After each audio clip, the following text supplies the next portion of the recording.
আপনার জানা মতে শাওয়ালের রোজা রাখার সময় প্রচলিত কোনো ভুল আছে কি না, যা আমাদের এড়িয়ে চলা উচিত? শাওয়ালের 6 রোজা রাখলে কি আসলেই সারা বছর রোজা রাখার সব পাওয়া যায়? এই হিসাবটা ইসলামে কিভাবে করা উচিত? শাওয়ালের 6 রোজা কি ঈদের পরদিনই শুরু করতে হবে, নাকি পুরো মাসের যে কোনো দিন রাখলে হবে? এই রোজাগুলো কি টানা রাখতে হবে নাকি বিরতি দিয়ে? একটি রোজার নিয়তে কি কাজা এবং শাওয়ালের নফল উভয়ের সওয়াব পাওয়া সম্ভব? অর্থাৎ এক রোজায় কি 2 নিয়ত করা যাবে? রমজানে যে গুনাহগারগুলো ছেড়েছিলাম শয়তান মুক্ত হওয়ার পর সেগুলো থেকে বাঁচার উপায় কি? রমজান পরবর্তী ইবাদতের ধারাবাহিকতা ধরে রাখার কিছু উপায় বলে দিন।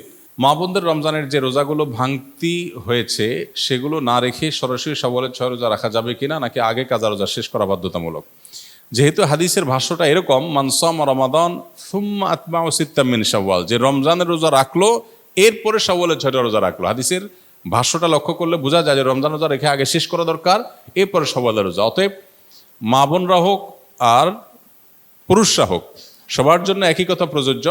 রমজানে কোনো কাজা রোজা থাকলে আগে কাজাগুলো রেখে তারপরে শাওয়ালের রোজা রাখা উত্তম। কোনো কারণে যদি রমজানের ভাঙতি রোজা রেখে শাওয়ালের 6টা রাখা সম্ভব হবে না মনে হয়, কারণ রমজানে 10টা রোজা ভাঙতি হয়েছে, আবার এদিকে শাওয়ালের 6টা 16টা রোজা, এতগুলো রোজা তার এক মাসে রাখা তার জন্য টাফ হবে যদি মনে হয়, তাহলে সেক্ষেত্রে সে শাওয়ালের 6টা রোজা রেখে কাজাগুলো পরে আদায় করলেও ইনশাআল্লাহ তার শাওয়ালের 6 রোজার ফজিলত আদায় হয়ে যাবে। শাওয়ালের 6 রোজা কি ঈদের পরদিনই শুরু করতে হবে, নাকি পুরো মাসের যে কোনো দিন রাখলে হবে? এই রোজাগুলো কি টানা রাখতে হবে নাকি বিরতি দিয়ে? এটা আমরা ইতিপূর্বে বলে ফেলেছি।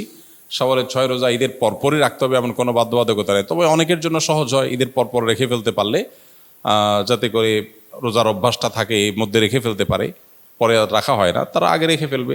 আর যার সুযোগ আছে পরে রাখার বা দরকার আছে পরে রাখা, সে পরে রাখবে এবং ধারাবাহিকভাবে রাখুক, সপ্তাহে 2টা করে 1টা করে রাখুক, যেভাবে খুশি রেখে শাওয়ালের এই মাসের মধ্যে 30 দিনের মধ্যেই রেখে শেষ করতে হবে।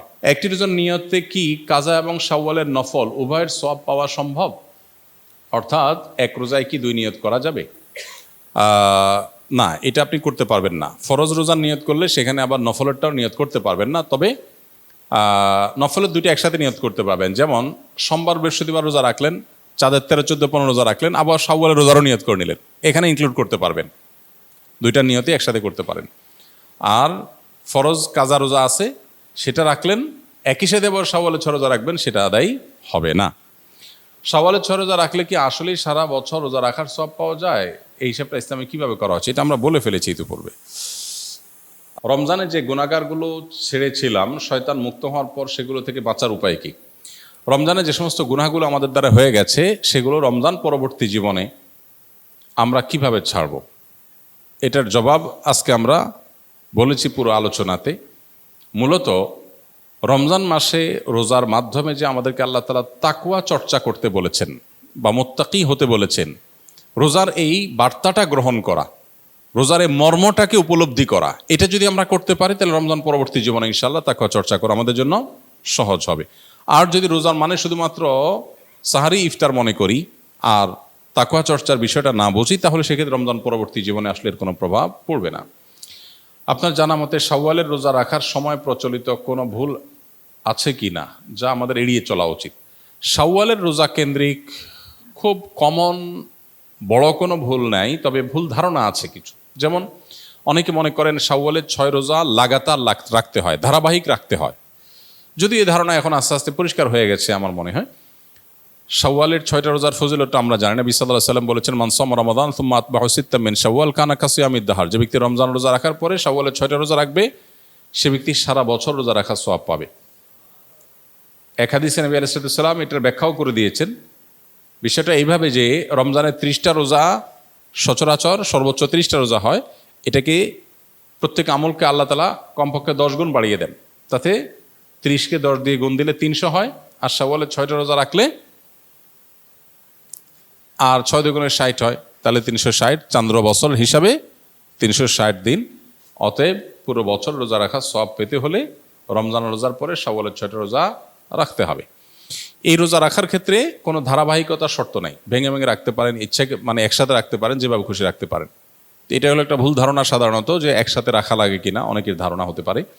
এর বাইরে আর তেমন কোনো মেজর ভুল দেখি না। রমজান রোজা যেভাবে রাখেন সেটাও একইভাবে আপনি রাখবেন, শাওয়াল মাসের মধ্যেই রেখে দিবেন। রমজান পরবর্তী ইবাদতের ধারাবাহিকতা ধরে রাখার কিছু উপায় বলে দিন। রমজান পরবর্তীতে ইবাদতের ধারা ধরে রাখার জন্য রমজানেই ভালো করে তাকওয়া চর্চা করতে হবে। রমজানে যার তাকওয়া চর্চা যত ভালো হবে, রমজানের পরে সেটা ধরে রাখা তত সহজ হবে, ইজি হবে ইনশাআল্লাহ বিইذনিল্লাহ। এবং আল্লাহ তাআলার কাছে দোয়া যেমন করতে হবে, রমজানের পরে দিনই পরিবেশে যত বেশি নিজেদেরকে রাখতে পারবো তত বেশি রমজানের ইবাদত ধারাবাহিকতা ধরে রাখা সহজ হবে ইনশাআল্লাহ বিইذনিল্লাহ। সেই চেষ্টা আমরা করব। রমজানের পরে আরেকটা ইবাদতের মৌসুম আসছে 2 মাস পরেই, সেটা হলো জিলহজের প্রথম দশক, 10 দিনের মৌসুম। এটা 30 দিনের মৌসুম, এটা হলো 10 দিনের মৌসুম। এই মৌসুমগুলোতে খুব বেশি সুন্নাহসম্মত আমলগুলো, কোরআন হাদিস বাতানো আমলগুলো যদি করতে থাকি তাহলে 2 মাস পরে আবার রিচার্জ হয়ে যাবে, সেটা দিয়ে আমরা আবার কিছুদিন চলতে পারবো ইনশাআল্লাহ। এভাবে শরিয়া যে আদেশগুলো করেছে সবগুলো কিন্তু আমরা পরিপূর্ণভাবে পালন করে ইনশাআল্লাহ বিইذনিল্লাহ সারা বছরই ইবাদতের ধারাবাহিকতা ধরে রাখা সম্ভব হবে। আল্লাহ তাআলা আমাদের সবাইকে আমলের তৌফিক দান করুন। জাযাকুমুল্লাহ খাইর।